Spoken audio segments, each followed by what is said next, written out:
দর্শক, আপনাদেরকে বলেছিলাম রাজনৈতিক পরিস্থিতি কিন্তু বেশ জটিল হচ্ছে।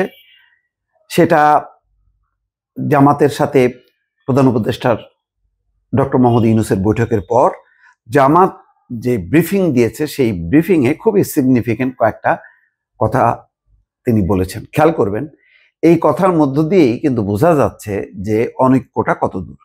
যেমন এই যে ব্রিফিং, সেই ব্রিফিংয়ের শিরোনাম করেছে প্রথম আলো, সরকার কিভাবে নির্বাচন করবে শঙ্কিত জামাত। তার মানে বর্তমান অবস্থায় যেই আইন শৃঙ্খলাজনিত পরিস্থিতি, তাতে নির্বাচনের কোনো পরিবেশ নেই।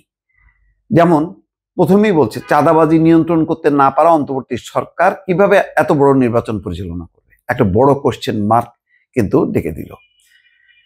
তিনি বলছেন যে আগে একটা দল বাসস্ট্যান্ড দখলে নিত, এখন আরেকটি গ্রুপ নিয়েছে।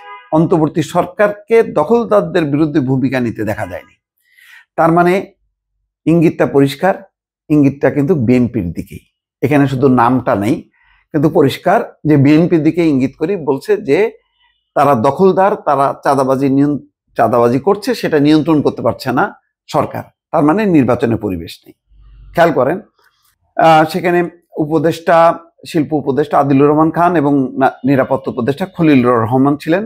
তারপরে আব্দুল্লাহ মোহাম্মদ তাহের ব্রিফিং করছে। সেখানে তার সাথে ছিলেন মিয়া গোলাম পরওয়ার, সহকারী সেক্রেটারি জেনারেল রফিকুল ইসলাম খান এবং হামিদুর রহমান আজাদ। আগামী নির্বাচন প্রসঙ্গে বলছেন, এখন যে সময় আছে, সরকার যদি সঠিক সিদ্ধান্ত নিয়ে সঠিক উদ্যোগ গ্রহণ করে তাহলে পরিস্থিতির উন্নতি ঘটানো সম্ভব। পরিস্থিতি যদি উন্নতি ঘটে তাহলে একটা নির্বাচন হওয়া সম্ভব। যদি জামাত মনে করে যে যথেষ্ট উন্নতি হয়েছে তাহলে সম্ভব। তার মানে এখনকার পরিস্থিতি নির্বাচনের অনুকূলে না। প্রধান উপদেষ্টা অবাধ সুষ্ঠু নির্বাচনের বিষয়ে কথা বলেছেন। প্রধান উপদেষ্টার সঙ্গে তারা একমত পোষণ করেছেন, তবে কার্যকরিতার বিষয়ে দ্বিমত পোষণ করেছেন। অর্থাৎ মানে সুষ্ঠু নির্বাচন চান, কিন্তু সেইটা ইমপ্লিমেন্ট করার মতন অবস্থায় সরকার নেই।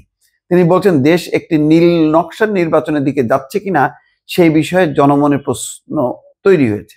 নীল নকশার নির্বাচনের দিকে যাচ্ছে কেন? কেন নীল নকশা? দেখেন, সেটা লন্ডনে যে তারেক রহমানের সঙ্গে ডক্টর মোহাম্মদ ইউনূসের বৈঠক, সেটাকে ট্যাগ করে তিনি বলছেন, সরকারের লন্ডনে একটি দলের সঙ্গে বৈঠক করে নির্বাচনের তারিখ ঘোষণা করেছিল, যা একটি নজিরবিহীন ঘটনা। এতে সরকারের নিরপেক্ষতা ক্ষুণ্ণ হয়েছে এবং একটি দলকে সুবিধা দেওয়া হয়েছে। মানে এটা ফেব্রুয়ারি না হলে কি এপ্রিল বললে ঠিক ছিল, নাকি একটা দলের সাথে বৈঠক করার পরে বলাটা বেঠিক হয়েছে?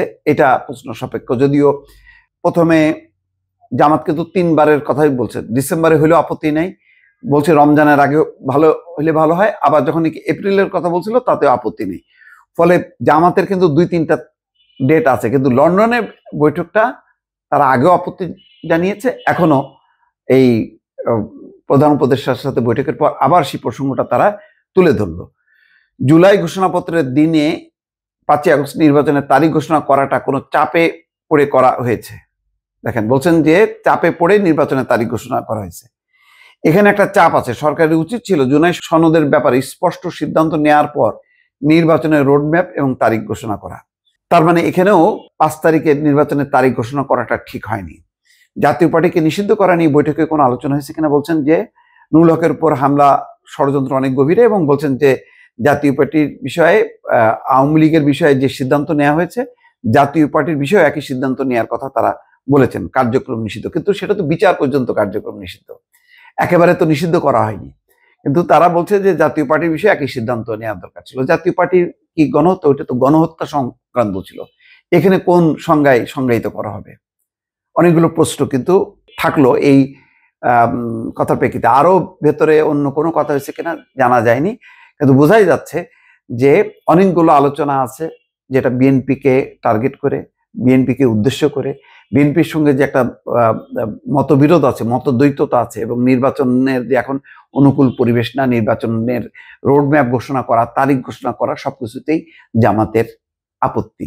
এইরকম আপত্তির মুখে কিভাবে নির্বাচনের প্রক্রিয়া এগোবে, দর্শক, সেই বিষয়টা কিন্তু চিন্তার বিষয় এবং ভেবে দেখার বিষয়।